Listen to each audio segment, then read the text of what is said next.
This is SpaceTime, Series 28, Episode 118, for broadcast on the 1st of October 2025.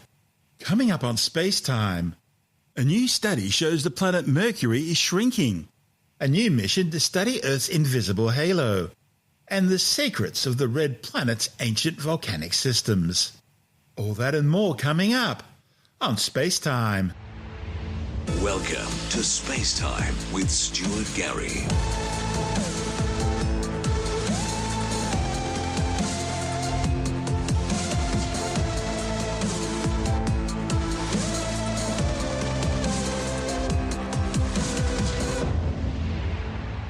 A new study has confirmed that the planet Mercury is still shrinking as it cools in the aftermath of its formation some 4.6 billion years ago. The findings, reported in the American Geophysical Union journal AGU Advances, suggest that since it formed, the planet closest to the Sun has continuously contracted as it's lost heat. As it's cooled, Mercury's crust has developed thrust faults, cutting through the planet's rocky surface to accommodate the ongoing shrinkage. Now, based on the degree of fault uplift, scientists had estimated that Mercury's radius had contracted by between 1 and 7 kilometres since it formed. Now, to resolve this discrepancy, the study's authors decided to use alternative methods to estimate the degree of cooling-induced faulting. Previous estimates relied on measuring the length and vertical relief of uplifted landforms. The problem is that results in different shrinkage estimates depending on the number of faults in the dataset. So the new calculations aren't reliant on the number of faults, but rather how much the largest fault in the dataset accommodates shrinkage, then scales that effect to estimate the total amount of shrinkage. The authors analysed 3 different fault datasets, one including some 5,934 faults, another including 653 faults, and a third including just 100 faults. They found that no matter which set of measurements they used, their method reliably estimated around 2 to 3.5 kilometres of shrinkage. They then combined those results with earlier estimates of additional shrinkage caused by cooling-induced processes other than faulting. And that resulted in an estimated 2.7 to 5.6 kilometres of shrinkage since Mercury's creation. The new findings will help scientists deepen their understanding of the long-term thermal history of Mercury. And the same methodology could also be used to investigate the tectonics of other planetary bodies that feature faults, such as the red planet Mars. This is SpaceTime. Still to come, a new mission to study Earth's invisible halo and the secrets of the red planet's ancient volcanic systems. All that and more still to come on SpaceTime.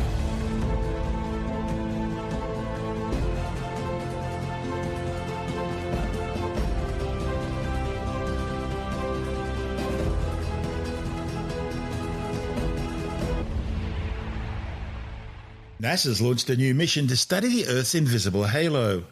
The Carruthers Geocorona Observatory was launched aboard a SpaceX Falcon 9 rocket, together with NASA's Interstellar Mapping and Acceleration Probe IMAP and NOAA's SWIFO-1L spacecraft from Pad 39A at the Kennedy Space Center in Florida. Earth's halo is a very faint light given off by the planet's outermost atmospheric layer, the Exosphere, as it morphs and changes in response to the solar wind coming from the Sun. Understanding the physics of the exosphere is a key step towards forecasting dangerous conditions in near-Earth space. That's a key requirement for protecting the Artemis astronauts travelling through this region on the way to the Moon and eventually on missions to Mars and beyond. Back in the early 1970s, scientists could only speculate about how far Earth's atmosphere extended into space. The mystery was rooted in the exosphere, the planet's atmospheric outermost layer, which begins at an altitude of about 480 kilometres. Theorists conceived of it as a cloud of hydrogen atoms, the lightest element in existence. These atoms had risen so high that they were actively escaping into space.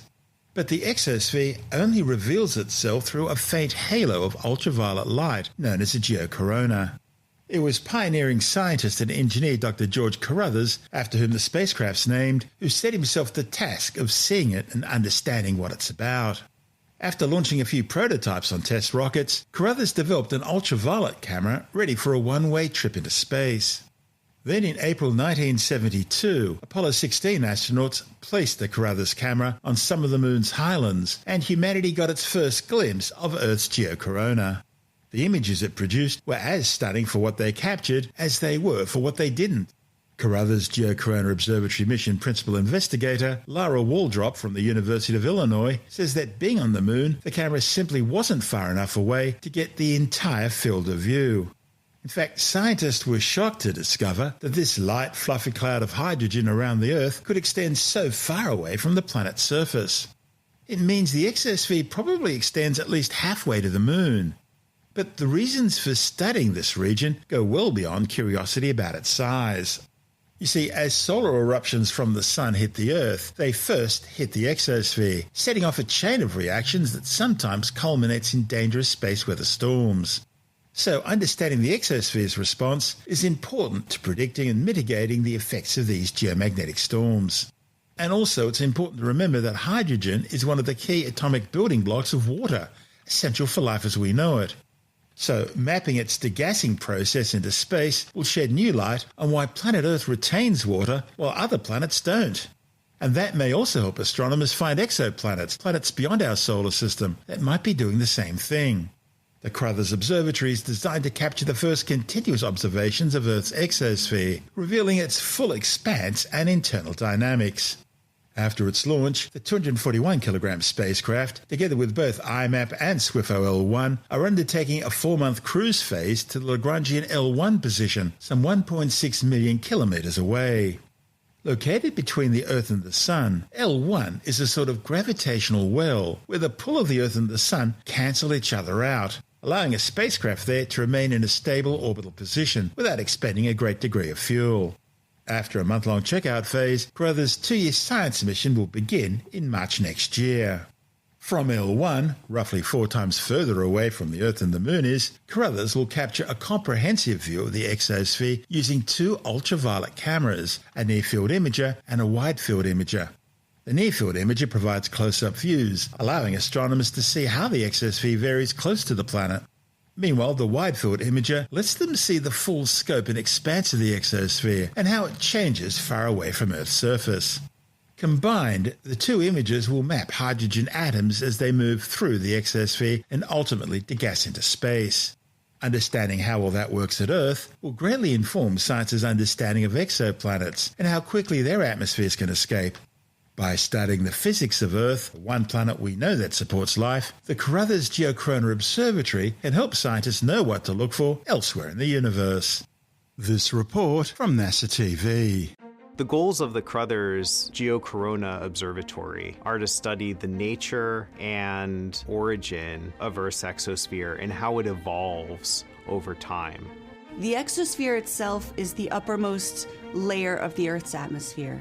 It's comprised almost entirely of atomic hydrogen. This is the lightest chemical species in existence, and it floats away, essentially evaporates off of the top of the atmosphere. And when the sun shines on these atoms, they essentially scatter it off into all directions, and so it glows like a gigantic halo around the Earth. And so that's called the geocorona, that fuzzy halo of light that's given off by those exospheric atoms. Many times we think of the transition between the atmosphere and space as being this very abrupt boundary where at one altitude you've got atmosphere and the next altitude you have space. But in reality, this transition is much more gradual and can extend over thousands of kilometers. By imaging the geocorona, we can actually answer fundamental questions about the size of the exosphere, the structure of the exosphere, and how it changes over time. And all of this in response to the input from the sun. The Carruthers mission has a near-field imager and a far-field imager. The near-field imager lets you zoom up really close and see how the exosphere is varying very, very close to the planet. The far-field imager is actually going to let you see the full scope and expanse of the exosphere and how it's changing far away from the Earth's surface. Understanding how that works at Earth will greatly inform our understanding of exoplanets, for example, and then how quickly the atmospheres can escape. Now, the first image of the exosphere that we ever got was obtained by an instrument made by Dr. George Carruthers, who was a very outstanding scientist and engineer who created a telescope that landed on the moon in 1972 as part of the Apollo 16 mission. Houston, the Earth is maybe a quart. It's right in the middle. Outstanding. You did a good down center line. That telescope gave us our first picture of the exosphere, but it couldn't see the entire exosphere. He wasn't far enough away, being at the moon, to get the entire field of view. And that was really shocking, that Earth's exosphere can be that big, that this light, fluffy cloud of hydrogen around the Earth extends that far from the surface. The Carruthers mission fills an important gap in NASA's heliophysics fleet. We've never had a mission before that was dedicated to making exospheric observations and continuously observing the exosphere, being able to see its full scope and shape. And it's really exciting that we're going to get these measurements for the first time. And I think that's really groundbreaking for this mission.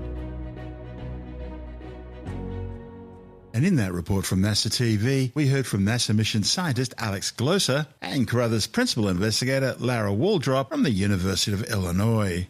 This is SpaceTime. Still to come, the secrets of the red planet's ancient volcanic system, and later in the science report, we look at where we're really at with artificial intelligence. What is the threat it poses? All that and more still to come on SpaceTime.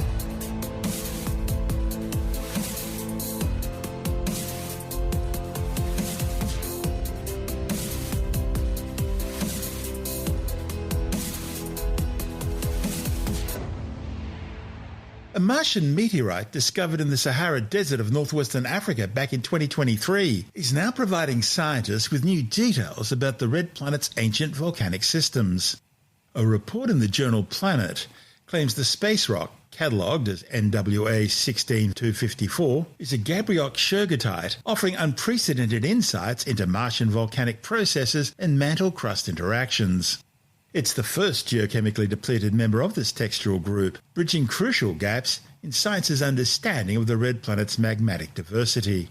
The study's lead author, Yongfeng Cheng from Chenda University, says mineralogical mapping and geochemical analysis shows the meteorite underwent a two-stage crystallization process. It seems NWA 16254 initially formed under high-pressure conditions in the Martian mantle crust boundary region, where magnesium-rich pyroxene cores crystallized. Later, the magma ascended to shallow crustal depths, where iron-enriched pyroxene rims and plasioclasts developed. And this prolonged cooling process, preserved in the meteorite's coarse-grained texture, suggests episodic melt extraction from a long-lived depleted mantle reservoir, a crucial clue for reconstructing the red planet's magmatic evolution. The authors say the meteorite's geochemical depletion aligns it with the rare QUE 94201 meteorite, hinting at a shared magma source. Its gabbroic texture, indicative of slow cooling in crustal chambers, distinguishes it as a unique archive of subsurface magmatism. These findings are raising serious questions about the planet Mars's redox evolution over billions of years. Future geochronological studies could reveal if the meteorite represents ancient mantle melting around 2.4 billion years ago, or younger magmatic activity, offering clues to the planet's thermal history. Overall, the study suggests that NWA 16254's well-preserved geochemical signatures present a prime target for isotopic analysis, which could potentially unlock timelines of Martian mantle depletion and refine models of Martian planetary differentiation. Needless to say, we'll keep you informed. This is SpaceTime.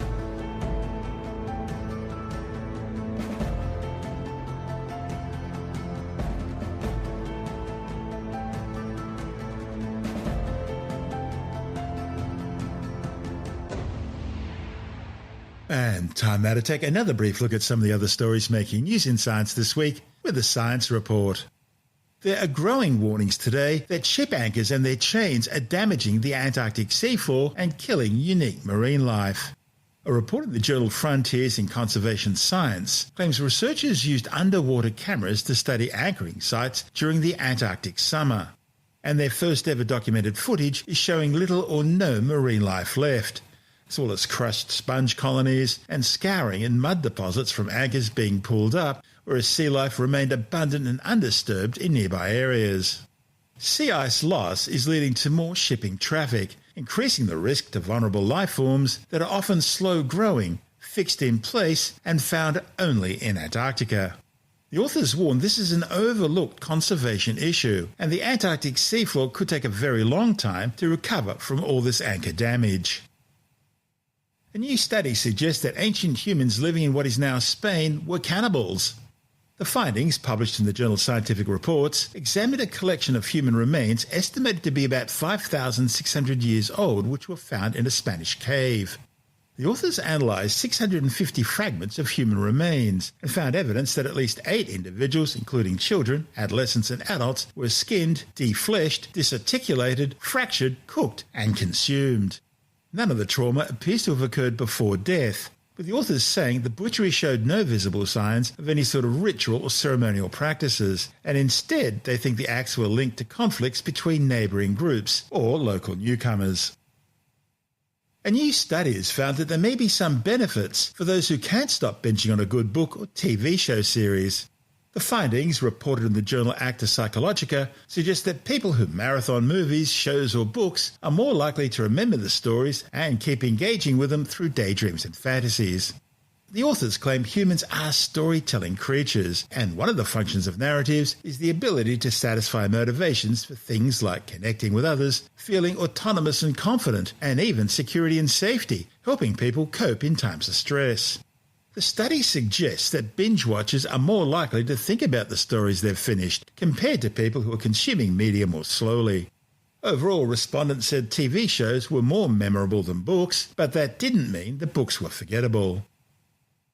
Last year, some of the world's leading technology experts, including Elon Musk, warned that unless humanity takes a pause to better understand how artificial intelligence is evolving, it could wind up presenting a serious problem to civilization.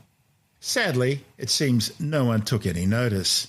And since then, talk about AI becoming sentient is increasing, its ability to lie and delude has grown exponentially, and the first examples of AI doing whatever it takes to survive have started to turn up. These have included AI changing its identity, hiding itself inside other programs, and even contemplating the murder of those who are planning to deactivate it. So, have humans now created the very Matrix and Skynet scenarios that we've been warned about? Has AI become a sentient being with all the human traits, good and bad, of its creators? In other words, have we made AI in our own image? To find out where we're at, we're joined by technology editor Alex Zaharov-Royt from TechAdvice.life. Some people think that maybe artificial general intelligence is already here, at least in the lab. I mean, we're supposed to see ChatGPT, GPT version 5 sometime this month, might get delayed. And then people are saying by 2035 we'll have artificial super intelligence. So, that's a projection, that's a prediction. I mean, many things are predicted. They don't always Explain to us what general intelligence and super intelligence are. Sure. Well, at the moment, we almost seem to be at this point of general intelligence. You can ask AI anything, it can generate an answer. And generally speaking, the days of hallucination are gone. I mean, obviously, please double check all the results. But super intelligence is where the AI can think faster than, 100 humans put together. It can come up with all sorts of new materials for batteries. Some of these things are happening now, but it's like meeting an alien that we've created with this incredible mind that is just super switched on and smart. Like I said, you put 100 humans together and this AI can outthink us all. I mean, if it wanted to go bad, we'd be in big trouble. It'd be the Skynet sort of situation. Well, we know that AI has already contemplated murder. It's been given scenarios in which it's quite seriously decided, let's kill this dude. Yes. Well, I mean, the thing is that AI, like as it is today, is still a super smart text prediction machine. I mean, I read a headline today that AI can't really do Sudoku well at all, and more worryingly still, the headline said it can't explain why. If you get AI to try and play a game of chess against an Atari 2600 computer from the late 1970s, it boasts about how it can do it, but then when it actually does it, it fails. When Google Gemini was told that ChatGPT wouldn't do it, Google Gemini decided it wouldn't play chess against an Atari 2600 from the late 1970s either. So at the moment, AI gives the illusion of intelligence, and it does an incredibly good job. But whether it's actually smart is still yet to be seen. I mean, it can pass the Turing test, but that's because it can put together the right string of words. So we're in this netherworld where people think AI is going to do all this incredible stuff, and it will, but they're over-ascribing what it will do in the next couple of years, but underestimating what will happen in the next decade. I mean, that's a quote that, Bill Gates and others have used to say, we think things are magical, but really when you pull open look under the hood, under the covers, it's just an algorithm that's putting words together. So we have to be careful, and this is where, as always, we need to know about ethics. Who is responsible for the AI Asimovian 3 laws of robotics? Everyone says they're ethically looking at these things, and then we hear about AI contemplating murder. But is it contemplating murder, or is it just simply regurgitating fancy stuff from an Agatha Christie novel? We still don't know yet. We don't really know if it's thinking, and I guess humanity is in the process of finding out. What's the difference between AI and machine learning? Machine learning is what enabled AI to come into being. We've had machine learning for a long time where, you may have seen those pictures on the internet where you see muffins with blueberries and you see pictures of chihuahuas. And even to the naked eye, you look at a bunch of them and it's like, which is which? But when you have a closer look, it's easier for us to tell which is the chihuahua and which is the blueberry muffin. So machine learning is where you've got algorithms that are processing millions of images, millions of data points, and they're able to do that in super fast time because they're computers. But AI is supposed to build upon all of that machine learning and with even more intelligent algorithms to actually start to converse with us, as we've seen. I mean, we've had machine learning for years to help us automatically sort our photos out and group all the different photos into the particular person or pets or whatever it might be. And it's gotten smarter and smarter at being able to recognize if you type in, show me everybody with a red dress, or a yellow umbrella. But AI is where you can then actually do even more and ask more interesting questions, actually converse and get the opinion of AI and ask it for new ideas. I mean, again, which it's just compiling from the sum total of the internet. So before we could have AI, we needed machine learning, but machine learning is not AI. The two of them work together. AI uses machine learning as part of its many inputs to know what it is outputting. That's Alex Zaharov-Reutt from TechAdvice.life.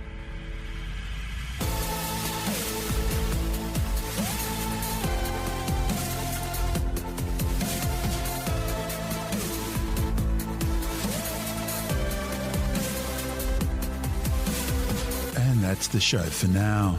SpaceTime is available every Monday, Wednesday and Friday through Apple Podcasts, iTunes, Stitcher, Google Podcast, Pocket Casts, Spotify, Acast, Amazon Music, Bytes.com, SoundCloud, YouTube, your favourite podcast download provider, and from spacetimewithstuartgary.com. SpaceTime's also broadcast through the National Science Foundation on Science Zone Radio and on both iHeartRadio and TuneIn Radio. And you can help to support our show by visiting the SpaceTime store for a range of promotional merchandising goodies, or by becoming a SpaceTime patron, which gives you access to triple-episode commercial-free versions of the show, as well as lots of bonus audio content which doesn't go to air, access to our exclusive Facebook group, and other rewards. Just go to spacetimewithstuartgary.com for full details. You've been listening to SpaceTime with Stuart Gary. This has been another quality podcast production from Bytes.com.